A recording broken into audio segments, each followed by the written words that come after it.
단어가 마음이라는 단어가 참 많이 나옵니다. 마음이라는 단어가 나와서 우리의 마음에는 전쟁을 하고 있는 그런 내용들을 가지고 말씀을 나누도록 하겠습니다. 결혼식에 다녀왔는데요.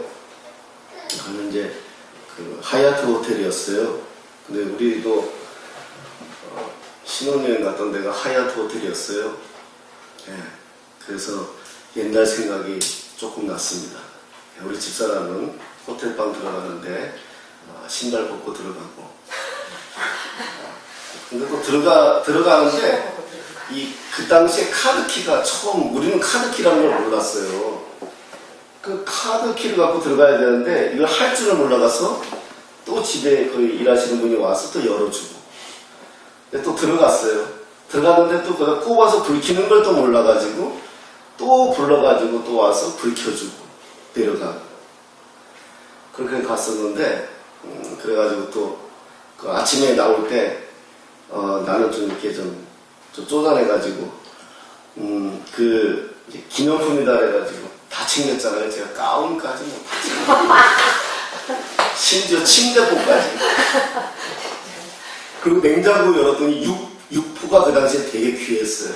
다 외국 소위 말하는 미제였잖아요. 그 당시에 육포는. 이게 뭐지? 그래가지고 가방에다 다 챙기고 나왔더니 뭐 먹은 거 없나 해서 돈 다 물고, 그래서 이제 그 침대포에 다 챙겨서 왔잖아요. 나중에 호텔에서 전화가 왔더라고요. 세상에 기념품은 다 갖고 가는 거는 이해가 돼도 침대포 뜯어가는 인간은 처음 봤다고. 그거는 마친 거니까 다시 돌려보내라는데 어떻게 하다 못 돌려보냈어요. 그래서 우리 의형이 그 보자기로 쓰고 좋더라고요. 침대포. 그 호텔이 하얏트 호텔이었는데 옛날 생각이 났습니다. 그래서 잘 살았던 못 살았던 그래도 부부로서 30년을 넘게 살았구나. 위기도 있었고 또 많은 기쁨도 있었는데 살았구나 이런 생각이 들었어요. 네네. 그래서 하나님 감사합니다.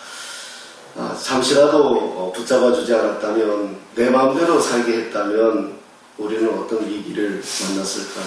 이런 생각을 좀 해봤고, 또 그 부부에게 또 그런 이야기도 해줬던 기억이 납니다. 우리가 돌아보니까 하루하루가 다 은혜고요.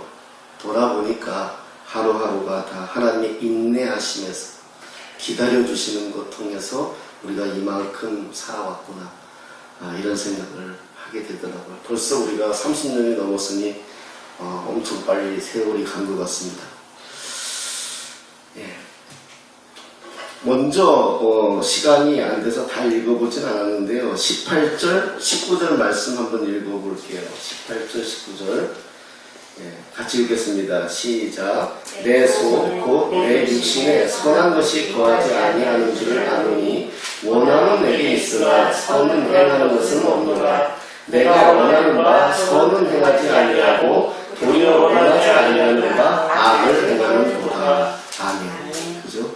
우리가 선을 행하고 싶은데 선을 행하지는 못하고 악을 내가 지금 행하고 있다. 내 육신에 선한 것이 없다. 이 몸뚱아리에 선한 것은 없다. 원함은 있는데 내 마음은 끊임없이 선을 행하고 싶은데 근데 행하는 것은 없다. 이게 바울의 솔직한 고백이죠. 여기에 이제 대비되는, 여기에 이제 이 결론 내린 게 24절이잖아요. 24절. 오호라 나는 공고한 사람이로다.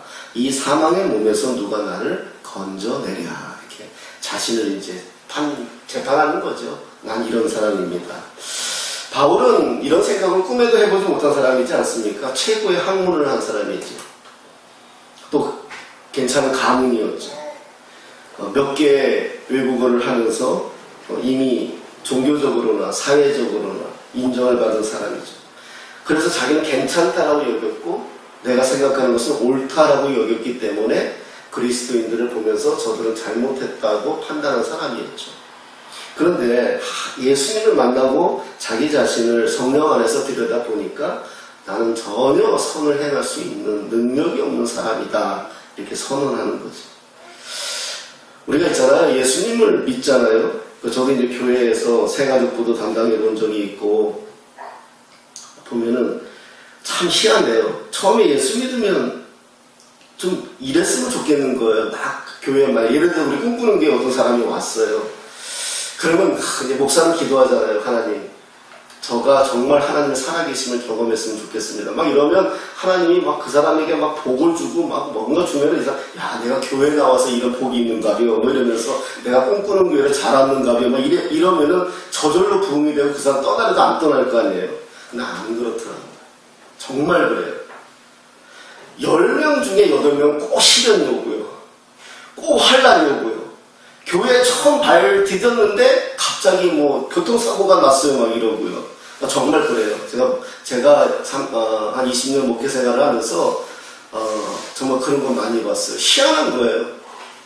그럼 이 사람은 이제 내가 교회를 가는 게 아닌가 봐. 내가 교회를 가서 내가 이런 경험을 당하는 것 같아.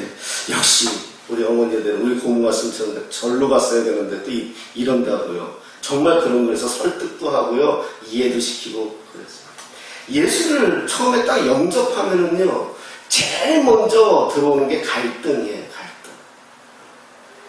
이건 우리를 하면 옛날 엄마 뱃속부터 교회 다니는 사람들이 이런 걸 잘 모르는데, 그래도 알긴 아는데 잘 몰라요. 그런데 처음 성인이 돼서 예수 믿은 사람들은 수없이 갈등을 해요. 처음 예수 믿으니 내가 지금 잘하는 건지 속고 있는 건지, 내가 지금 교회를 내가 왜 나가야 되는 건지, 이 허튼 세월 보내고 있는 건지 수없이 갈등을 해요.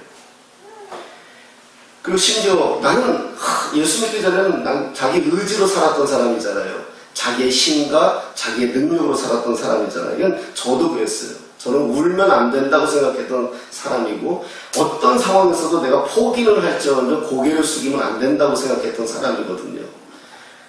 그래서 난 강했어요. 엄청 내 스스로 강한 척을 했죠. 속은 한없이 여리듯 놈이 강한 척을 한 거예요.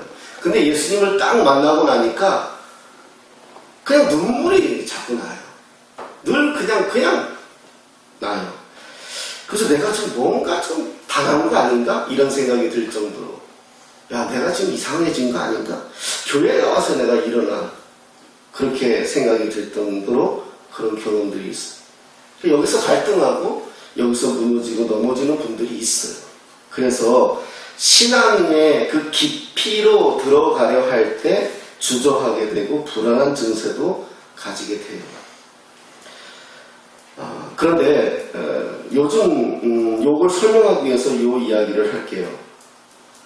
요즘 우리가 대학을 이제 상아탑이라고 그러잖아요. 대학을 상아탑이라고 하고 영어로는 유니버시티라고 해요. 유니버시티인데 이 말을 언어적으로 이해하면 유니버셜 시티 이렇게 이 합성어라고 생각하면 돼요. 그러니까 대학은 어떤 곳이냐? 우주를 논하는 곳이에요. 이 우주를 논하는 곳이고, 전 이 우주의 어떤 건 철학, 이치, 이념, 진리 이런 거에 대해서 고민하고 나누는 곳이 사실은 대학이에요. 원래 대학이 그런 곳이에요. 그런데 지금 대학은 어떻게 됐습니까? 학문과는 상관이 없는 것처럼 보여질 정도로 대학이 정말 그렇게 낮아졌어요. 지금의 대학, 좋은 대학은 어떤 대학입니까? 좋은 직장에 취업시키면 좋은 대학이에요. 옛날에 총장님들은 그런 지성과 인품과 법과 그런 것들을 가지고 있어야 이 사람을 대학 총장으로 인정했는데, 지금 어떤 사람들이 대학 총장이 되느냐 하면 후원 많이 받아오면 대학 총장이 돼요. 그리고 연줄이 많아가지고 자기 학생들 많이 배출시키면은 그런 총장이 돼요. 지금 이런 시대로 와버렸어요. 그러니까 다 실용이 돼버린 거예요. 실용 대학이 돼버린 거예요. 학문을 연구하는 대학이 아니라 실용의 대학이 돼버린 거죠. 교회도 그렇지 않습니까? 저는 요즘 이 땅에 우리 교회, 이 땅의 교회들을 보면서 이런 생각이 듭니다. 우리가 상담학이 있고요, 심리학이 있어요. 이 시대에 들어와서 새로운 학문이 된 것이 상담학과 심리학이에요. 그전에는 이런 학문이 인정을 못 받았어요. 그런데 지금은 상담학과 심리학이 굉장히 인정을 받고 있고 한 분야가 되어버렸어요. 저도 상담학도 공부해 본 적이 있고요. 그래서 좀 뭐 작은 라이선스지만은 받기도 했어요.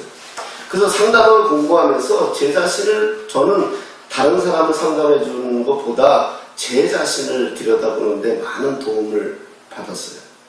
그런데 교회가 우리가 지금 교회 안에도 우리가 목회 상담학이라는 학문이 있어요.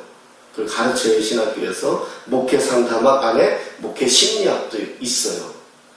자, 이런 시대에 와버렸어요. 그러니까 모든 세상이 다 뭐다 지금 다 실용으로 가버렸어요.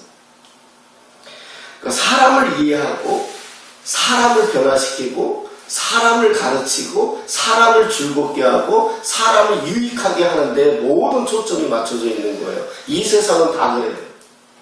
조금이라도 나에게 도움이 안 되고 조금이라도 나에게 유익이 안 되면 그것은 내가 거절해요. 이런 시대에 와버렸어요. 교회조차도 어떻게 보면 그렇지 않나요?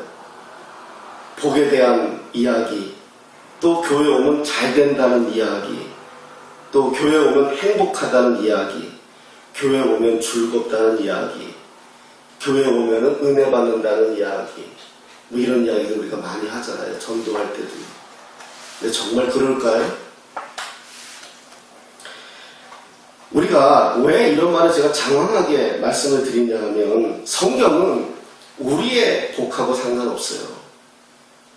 성경은 우리가 살아가는데 어떤 즐거움과 기쁨과 어떤 유익을 주기 위한 내용이 아니에요.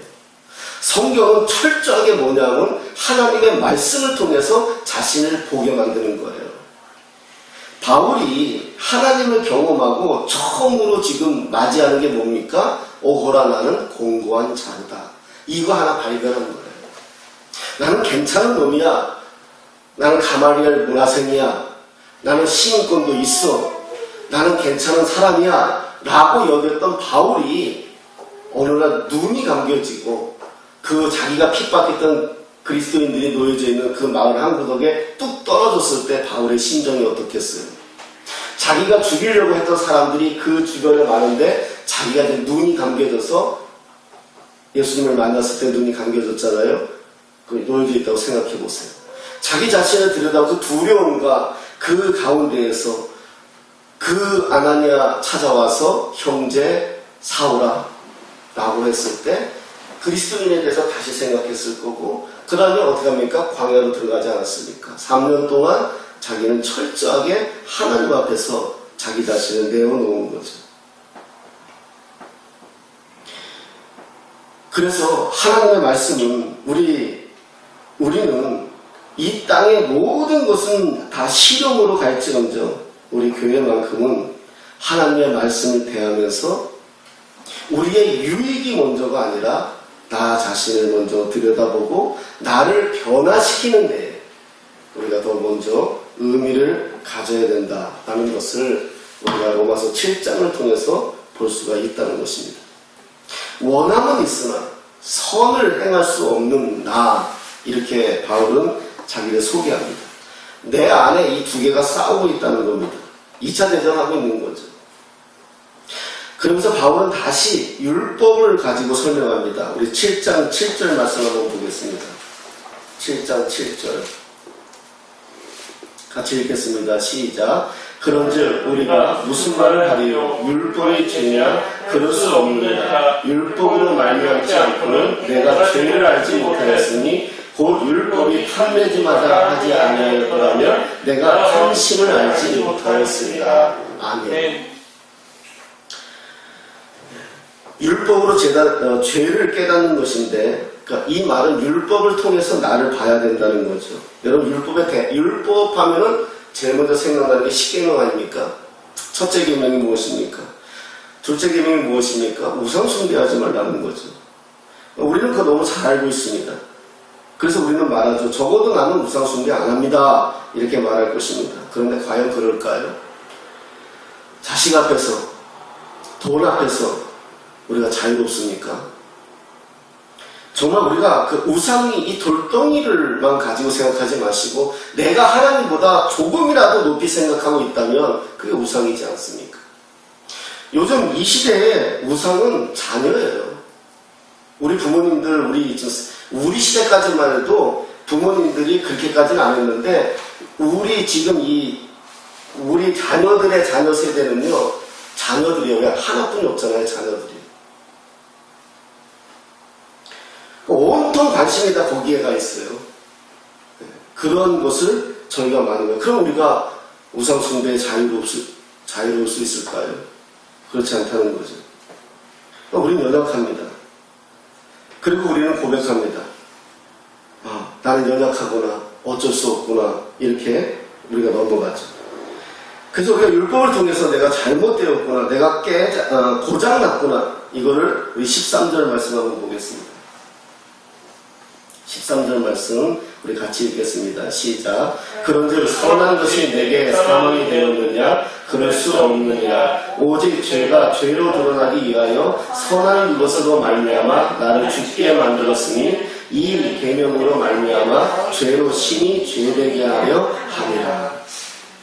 하나님의 말씀을 우리가 경험하면 나는 죄인이다. 이게 저절로 우리 입에서 나오지 않습니까?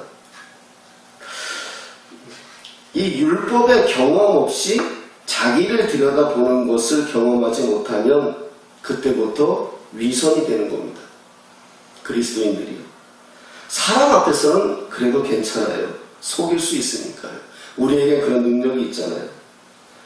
제가 한번 전에다가 말씀드렸는지 모르겠는데, 사실 이제 우리 교회야 예배 2번밖에 없지만은 조직된 교회, 이 큰 교회 같은 경우, 심지어 저 같은 경우는 일부 예배를 제가 이렇게 맡아서 했어요. 교회에서 목사님이 시켜가지고. 일부 예배가 7시에 했어요. 7시, 9시, 11시, 1시, 3시, 5시 저녁 예배까지 이렇게 있는 교회가 시스템이 그랬어요. 하루에 예배가 6, 7번 있어요. 목사들은 설교하고 인도하는 건 내가 7시 예배지만은, 그러나 모든 예배 다 참석하잖아요. 그리고 또 점심 먹고 이후에 텀텀이 내가 맡고 있는 프로그램이 있단 말이에요. 부부학교라든지, 이주민 그런 반이라든지 이런 게 있어요. 제가 맡고 있는 거 투입돼가지고 성경 공부도 해요. 평신도 훈련도 해요. 제자 훈련도 해야 이런 걸 해요. 그러면 주일이 우리 목사들에게는 주일이 아니라 주길날이에요. 그러면 저녁에 집에 오면 케어돼요, 사실은. 그냥. 근데 우리 아이가 이제 커서는 눈치를 챘는데, 어렸을 때는 그걸 모르잖아요. 아빠가 하루 종일 교회가 있다가 이제 집에 왔잖아요. 그러니까 얘는 이제 나하고 놀고 싶은 거예요. 그럼 저는 어떡하죠? 성질이 나가는 거예요. 나도 모르게. 짜증이 나가는 거예요. 그럼 이 아이는 도대체 우리 아빠는 어떤 사람입니까? 교회에서는 천사의 광명한 천사의 모습을 하고 온 사람에게 다 미소를 주고 이런 인간이 집에 와서 마귀나 다름없잖아요. 지한테는. 그때 제가 우리 아이가 그 엄청 주저앉는 모습을 보면서 제가 한번 고민을 한 거예요. 주일이 뭘까? 자, 바쁘기도 하고 힘들기도 하고 지치기도 하는 건 맞지만, 그러나 이 주일이 정말 하나님의 날이고 정말 하나님의 그 은혜와 그 사랑과 그게 내가 좀 충만하다면 내가 좀 이렇게 짜증내서는 안 되는 거잖아. 그래서 내가 스스로 결론 내린 게 뭐다? 나는 가면을 썼다.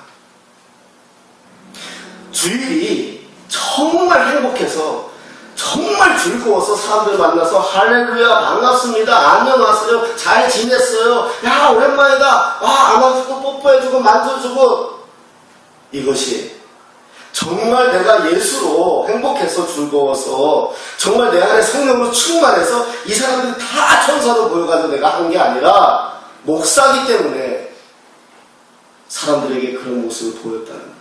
그러니까 내가 피곤한 거야. 일하는 거예요. 주일에 하나님을 영광스럽게 하고 기쁘고 찬양하고 예배드리고 안식한 날이 아니라 일하는 날이 되어버린 거예요. 그 성도들은 모르죠.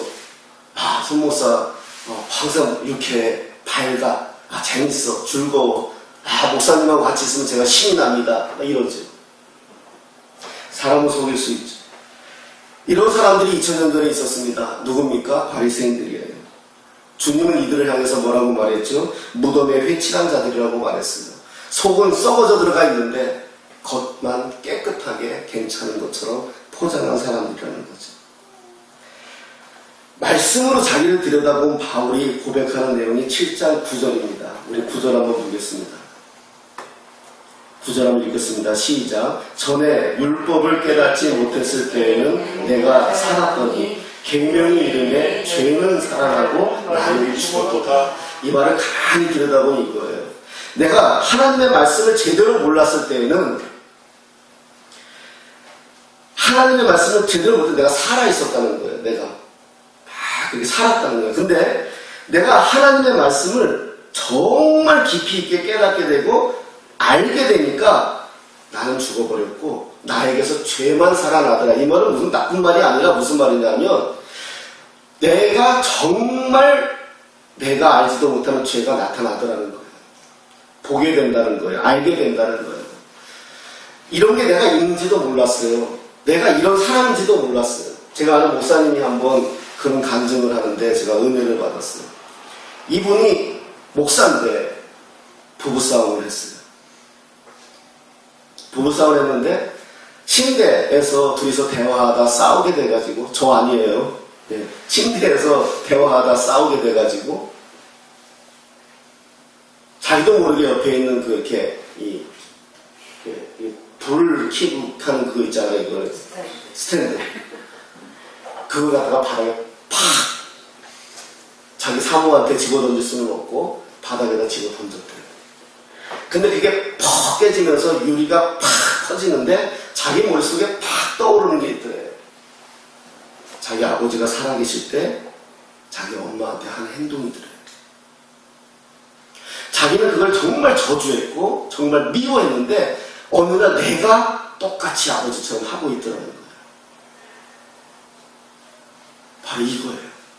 옛날엔 내가 이런 사람인지 몰랐다는 거예요.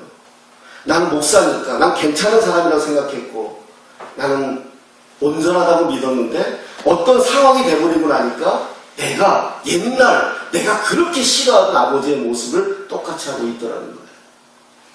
이 죄가 살아나는 거예요. 이걸 알게 되니까 자기가 와이프한테 무릎을 꿇더라는 거예요. 여보 내가 잘못했어. 왜?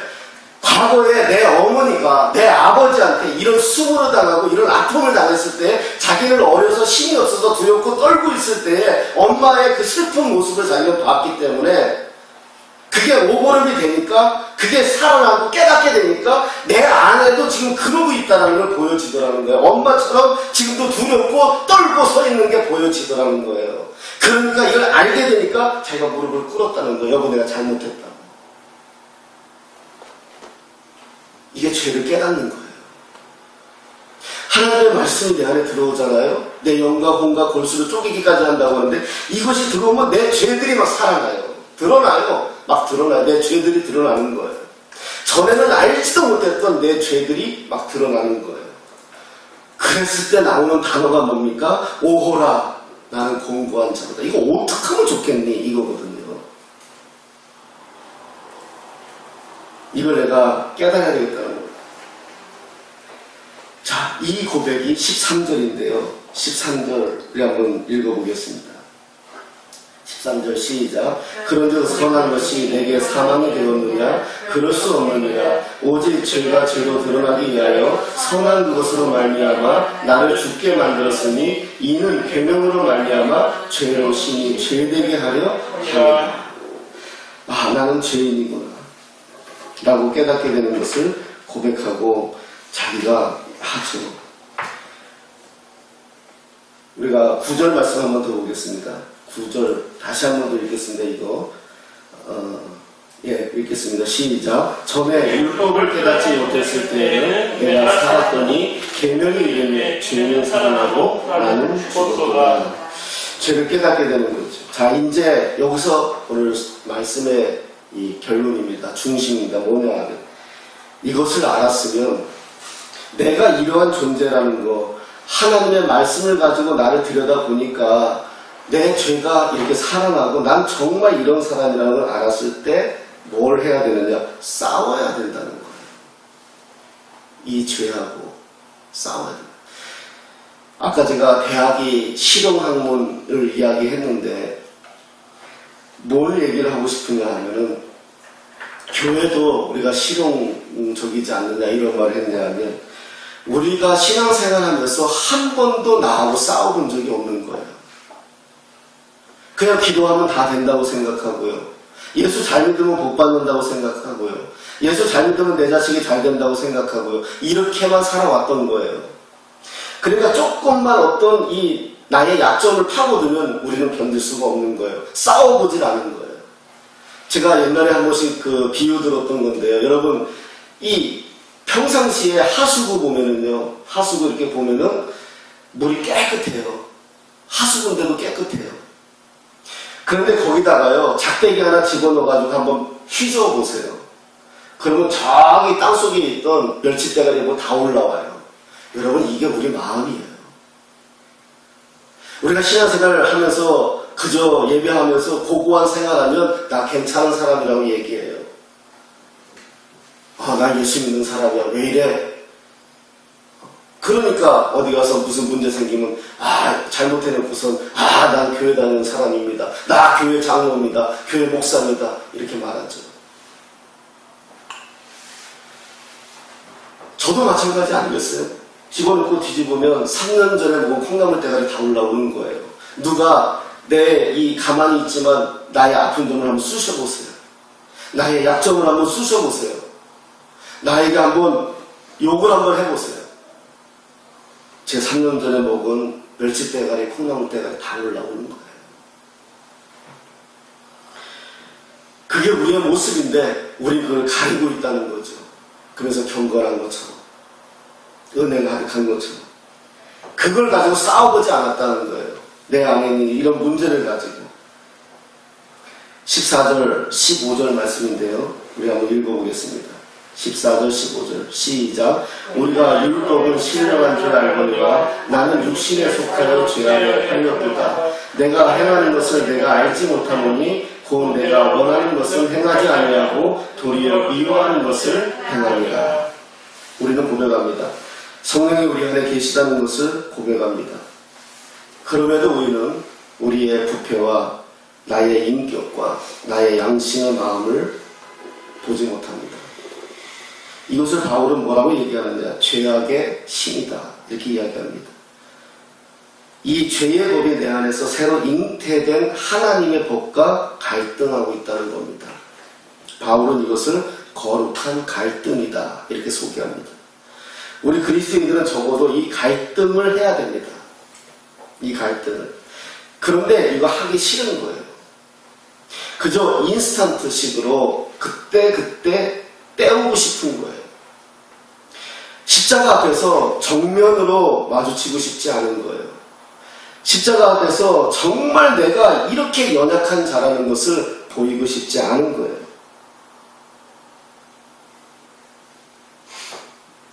우리가 그런 것들이 우리 안에 있는 것을 볼 수가 있죠.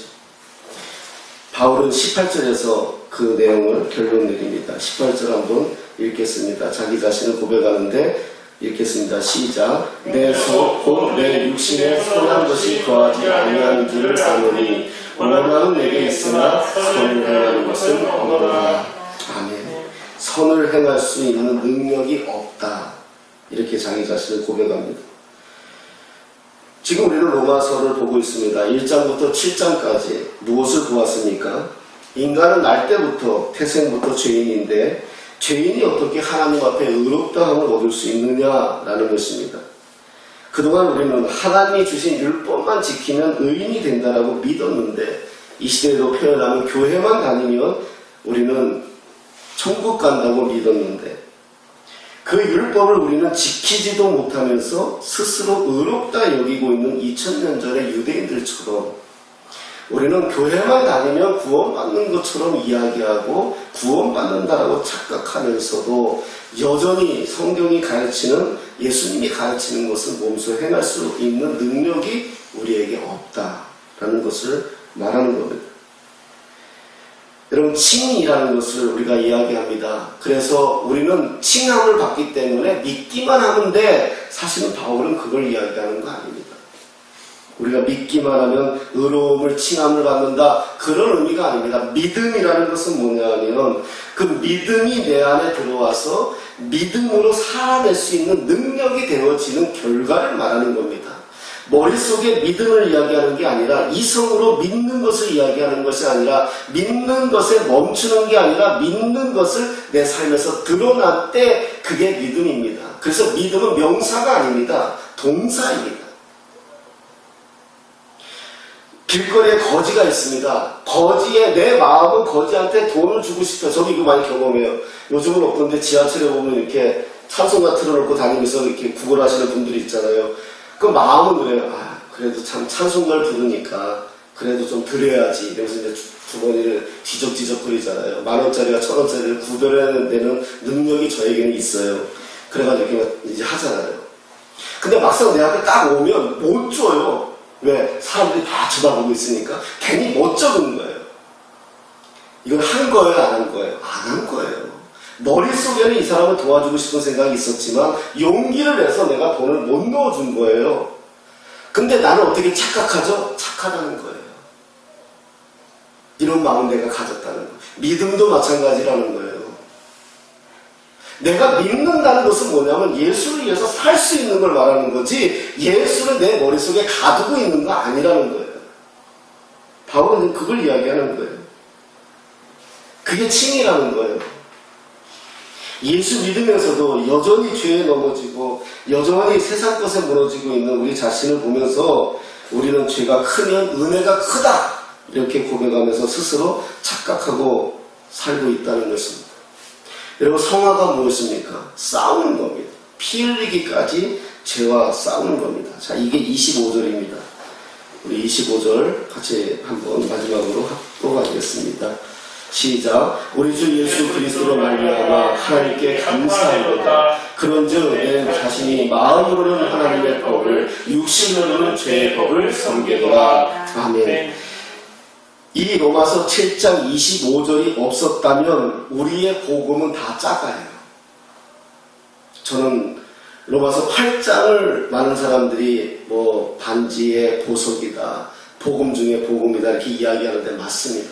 그런데 저는 그보다 7장 25절에 고백이 없는 8장의 은혜는 가짜가 될 수 있다라고 저는 이야기해요. 내가 지금 내 자신의 내 마음으로는 하나님의 법을 따르고 싶고 하고 싶은데 내 몸뚱아리는 여전히 죄 가운데 있다는 거예요. 이게 바울의 고백이 어찌하면 좋겠느냐, 이게 돼야 되는 거예요. 우리가 구원을 받았습니다 이렇게 말합니다. 구원을 받았다는 의미가 무엇입니까? 먼저 죄로부터 구원을 받았다는 겁니다. 이 말은 죄가 나를 다스리지 못한다는 의미입니다. 죄가 나를 간섭하지 못한다는 의미입니다. 이 말은 죄로부터의 해방입니다. 우리가 말하는 구원은 이 땅에서 끄집어내서 하나님의 백성 삼아서 천국까지 데려갈 거야. 이것은 보여지는 거고, 예수님이 뭐 때문에 죽었다고 얘기했습니까? 우리를 구원하시기 위해서 죽었는데 뭐 때문에? 죄에 대하여 죽으신 겁니다. 죄를 해결하기 위해서. 그래서 우리가 구원받았다는 것은 뭐냐면 내가 다시는 죄로부터 내가 간섭을 받지 않아도 살 수 있다는 것을 선포하는 겁니다. 이게 구원이에요. 전에는 엄마가 무서워서 아빠가 무서워서 어쩔 수 없이 내가 심부름을 하고 따랐는데 내가 이제 철이 들고 보니까 엄마에 대한 사랑이 커지고 아빠에 대한 사랑이 커지니까 그저 내가 사랑하는 마음으로 섬겨질 수 있는 것처럼 달라진 거예요. 내가 그 과정이 뭐다? 아이가 철이 든 것처럼 우리가 어떤 존재였는지를 깨달았다는 거예요. 내 자신이. 여기서 우리가 중요한 겁니다. 싸워야 되는 거. 우리가 철저하게 자기 자신이 하나님 앞에서 한번 자기 자신을 드러내 봐야 됩니다. 그때 나오는 결과가 뭐죠? 요즘은 그걸 참 못 봐요. 제가 옛날에 청소년 사역할 때는요, 청소년들도 그랬어요. 우리 아이들, 중고등부 아이들도요, 그때 우리가 수련회 가면 막 3박 4일, 4박 5일 했어요. 요즘은 애들 뭐 학원 때문에 학원의 역사가 커가지고 못해요. 대한민국에는 3대 종교가 있지만 우리 청소년들에게는 또 3대 종교가 따로 있잖아요. 뭐죠?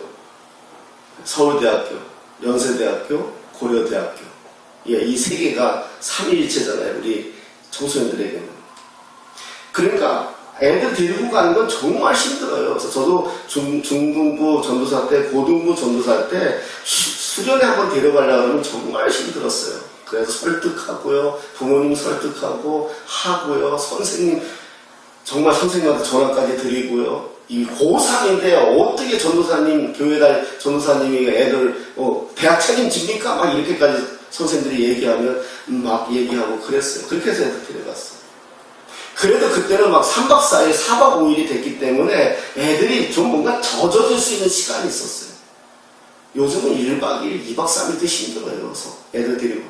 그러니까 우리 애들이나 어른이나 할 것 없이 한 번도 이런 경험을 해본 적이 없는 거예요. 하나님 앞에 진짜 철퍼덕 무너져가지고, 야, 내가 정말 그걸 경험해 본 적이 없는 거예요. 떼굴떼굴 구르면서 내 자신이 얼마나 악하다는 걸 바라보게 되고요. 내 자신이 얼마나 정말 내가 정말 악한 존재라는 거. 껍데기만 이럴 뿐이지 내가 정말 그걸 막 발견하게 돼요. 우리가 수련회 이럴 때 가면은요. 정말 아이들이 하루, 이틀, 3일 하루하루 보내요. 마지막 밤에 막 펑펑 터져요. 막 통곡이 일어나고요. 아이들이 잘못했다고 고백하고요. 하나님 잘못했습니다. 엄마, 아빠 잘못했습니다. 우리 아이도 그러더라고요. 너 왜 그렇게 울었냐 그랬더니 그냥 뭔지 몰라도 내가 잘못했다는 거야. 아버지 내가 너무너무 잘못했다. 죄송, 아버지 내가 이렇게 미워했는데 아버지 미안하다. 이런 고백을 막 했었어요. 그러면서 자기가, 이 아이들이 정말 악하다는 것을 발견하는 거예요. 그러면 니들이 어떻게 하면 바로 살 수 있겠니? 어떻게 하면 너희들이 너희 의지대로 살 수 있겠니? 하나님밖에 없다는 것은 딱 만나는 거예요. 그러면서 아이들이 벌써 수련회 끝나고 집에 올 때 진짜 표정들이 애들이 달라요. 제가 가난한 농구학교 있을 때요, 거기에는 일본의 그 교회에서요, 문제 아들만 보냈어요. 문제 아들만. 교회에서 컨트롤 못하는 애들을 일부러 보냈어요. 그럼 가난한 농락교 애들 딱 오면은 어떤 애가 있었냐면, 지금도 그 기억나는 애가 있어요. 나중에 특전대 갔는데, 이 아이가 딱 그러는 거예요. 다 이제 애들 오면은 차 딱 도착하면은 우리 교관들이 딱 서가지고요. 하나하나 다 이제 뭐 담배 뭐 이런 거 다 하고, 돈도 다 뺐고요. 다 해요. 무장해, 휴대폰도 무장해. 휴대폰 뺐으니까 애들이 어떻게 하는지 아세요? 우리 곳에 흰 고무신 줬거든요. 그 안에 실내에서는요. 흰 고무신에다가 안에다가요. 1, 2, 3, 4, 5, 6, 7, 8, 9, 0 써가지고요. 이렇게 고무신 이렇게 접어서 이게 폴드래요. 옛날에 그때 폴드니까. 그래서 그걸 들고 다녀요. 전화하느라고. 어떤 애 어떤지 아세요? 갑자기 여기가 떨리는 것 같대요. 아무것도 없는데. 진동이 오는 것 같대요. 이 애들이 이렇게 빠져있는 거예요. 휴대폰에. 근데 그거 뺐고, 돈 뺐고, 주는 것만 먹어야 되고, 애들 그러잖아요. 한 놈이 딱 교무실에 오더니 그러는 거예요. 자기가 소년원에서 나온 아이래요. 그래, 축하한다. 왜? 자기는 담배를 안 피면은 어떻게 내가 변할지 모르겠다는 거예요. 그래서 우리 학감님이 이런 싸가지 없는 XX 하면서 그냥 그 아이를 목살이를 잡아가지고, 여기가 아니라 교회인 줄 알아? 잡아가지고, 우리 이렇게 이거 반만한, 우리 예배당 반만한 그 쓰레기장이 있어요. 거기다 애를 쳐박아는 거예요. 그 문 닫아버리는 거예요. 위에서. 못 나와요. 애가 1시간 넘게 울더니 나중에 살려달라고 그러더라고요. 근데 그걸 또 착한 우리 또 누가 또 살짝 열어준 거예요. 애가 도망가는 거예요. 도망가다가 사고 나면 누구 책임? 우리 책임이잖아요. 그것도 막 산에 쫓아다녀서 수배를 하고. 그리고 아이가 잡혀는 왔는데 그 사이에 지 엄마한테 전화를 한 거예요. 엄마가 다음날 쏜살같이 왔더라고요. 그래서 막 삿대질을 하고 막 그래가지고 우리가 그랬어요. 당신 정신 차려라. 당신 새끼 죽이냐? 정신 차려라. 그래서 데리고 가라고. 데리고 가라고. 그랬어요. 그러니까 이 엄마가 뭐 그래도 저 하나님의 은혜가 있었던지 자기가 잘못 생각한 것 같다고 하루만 더 맡아달라고. 그래도 뭐 아이가 안 되면 제가 데려가겠습니다. 그 아이가 그 하루, 그 이틀, 3일 지나는 마지막 날에 펑펑 울었는데요. 우리 붙잡고 얘기한 게 뭔지 알아요? 왜 이가 나쁜 짓인지 말해주지 않았냐는 거예요. 왜 담배 피는 게 나쁜 건지 말해주지 않았냐는 거예요. 왜 도둑질하는 게 나쁜 건지 말해주지 않았냐는 거예요. 왜 나를 때려주지 않았냐는 거예요. 내가 잘못했다는 것을 알게 해주었다면 내가 그것을 안 했을 거 아니냐는 거예요. 엄마는 돈이나 주고 사람들 설득이나 하고 그랬다는 거예요. 내가 그렇게 나쁜 놈인지 몰랐다는 거예요. 그 아이가 그런 고백을 할 때 우리가 엄청나게 은혜를 받았고요. 그러면서 자기가 이제 한번 하나님 말씀대로 살아볼게요. 전사님 그렇게 살아보겠습니다. 그랬어요. 나중에 이제 특전대로 갔죠. 군대 갔어요. 그래서 하사로 이렇게 가가지고 복무하는 걸 그때까지는 들었는데 모르겠어요. 여러분 복음이라는 게 그런 거예요. 예수 믿는다는 게 그런 거예요. 그저 교회 나오고 그냥 신앙생활하고 나를 포장하고 나를 사람들에게 얼마만큼 잘 포장시키느냐가 아니라 내가 하나님 앞에서 발게 벗겨지고 내가 정말 이러한 존재를 깨달아 어떻게 하면 내가 좋겠나, 하나님 내가 어떻게 하면 되겠습니까? 라는 것을 내 안에 있는 쓴뿌리들, 이 악한 것들, 온전치 못한 것, 잘못한 것들, 그래서 난 괜찮다고 여겼던 것들, 이것들이 살아나는 것들, 이걸 바라보면서 하나님 나는 방법이 없습니다. 도박하는 사람이 손 자른다고 도박 안 할 것 같아요. 정말 그게 얼마나 무서운 죄라는 걸 깨닫지 않으면 또 도박하는 거예요. 바람 피는 남자가 바람 피는 거 멈추지 않는 거 뭔지 아세요? 그걸로 인해서 얼마나 많은 사람들이 눈물 흘리는지를 모르는 거예요. 그게 율법이잖아요. 바로 그것을 이야기하는 겁니다. 이제 8장에 와서 이제 이것을 결론 내리는 거예요. 아, 내가 이런 존재구나. 내가 이런 사람이구나. 이것을 알고 정말 그 십자가 앞에서 철저하게 내 안에서 이 갈등과 싸우는 것을 경험하면서 넘어지기도 하고 쓰러지기도 하고 좌절하기도 하지만 거기에 지지는 않아요. 세상이 우리를 넘어뜨릴 수는 있습니다. 그러나 우리가 영원히 넘어져 있는 사람들은 아닙니다. 세상이 우리를 좌절하게 만들 수도 있습니다. 그러나 우리가 영원히 좌절하는 사람들이 아닙니다. 왜냐하면 우리는 하나님 예수 그리스도가 이미 2000년 전에 십자가에서 승리하셨다는 것을 믿기 때문에 죄와 그 죄를, 그 발등꿈치를 어떻게 문 것을 어떻게 하셨다는 것을 우리가 알기 때문에 우리는 거기에 지지 않습니다. 속을 수는 있지만 빨리 제자리로 돌아올 수가 있습니다. 왜냐하면 우리가 구원받은 증거이기 때문입니다. 우리 다시 한번 우리 안에 혹시 우리가 어찌하지 못하는 것들이 우리 안에 있다면 십자가 앞에 내려놓고 다시 한번 저는 정말 언제 한번 기회가 되면 그런 간증들을 할 터인데 정말 하나님의 은혜 아니면 정말 하나님 앞에서 내 자신을 들여다보지 않았다면 정말 저는 악한 사람으로 살았을 것입니다. 그것이 얼마나 그 죄성, 죄의 습관 이런 것들이 얼마나 무섭다는 것을 정말 경험했습니다. 우리가 그렇게 살아가고 있고 그렇지 않은 척하면서 살아가고 있지만 그렇지 않습니다. 정말 구원받았다는 게 무엇일까요? 교회 나오는 거, 내가 신앙생활 하는 거, 예배생활 하는 거 아닙니다. 물론 그건 결과입니다. 정말로 구원받았다는 것은 죄로부터 정복당하지 않는 겁니다. 우리는 수없이 죄라는 놈이 우리를 계속해서 우리의 약점을 파고듭니다. 돈에 약한 사람은 돈으로 파고들고 감정에 약한 사람은 감정에, 분노에는 분노에, 이성에는 이성으로 그렇게 도전해봅니다. 그것을 내가 거절할 수 있는 능력, 그게 구원입니다. 우리는 그 구원받은 자들로서 또 승리하시는 저와 여러분 되시기를 예수님의 이름으로 축복합니다.